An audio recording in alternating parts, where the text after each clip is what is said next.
Quand on dit on n'arrête pas le progrès, des chercheurs montréalais qui ont réussi à canaliser l'énergie produite par la mastication. Une découverte qui suscite de l'intérêt dans le monde entier.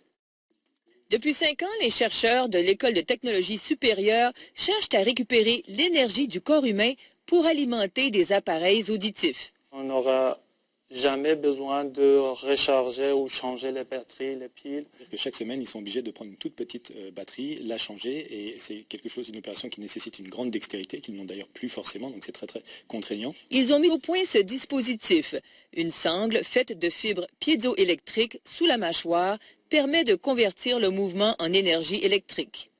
Quand on parle, quand on mange, dans toutes les activités dans lesquelles on a besoin d'ouvrir et fermer la bouche, dans toutes les activités, on peut récupérer cette énergie-là.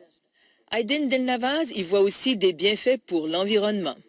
Les éléments chimiques qui existent dans les piles rechargeables ou les piles ordinaires, peuvent nuire à notre environnement et à la fin à notre santé. On parle de gens qui portent une prothèse auditive, mais aussi un casque de premier répondant, par exemple. Les chercheurs doivent maintenant améliorer l'efficacité du système. On pourrait effectivement augmenter le nombre de couches que l'on va mettre à l'intérieur de cette sangle. Et puis, on pourrait donc travailler aussi sur avoir de meilleurs convertisseurs pour vraiment stocker toute l'énergie. On espère débuter bientôt la commercialisation. Les chercheurs voient encore plus loin, un prototype à l'intérieur même de l'oreille. André Ducharme, TVA Nouvelles, Montréal.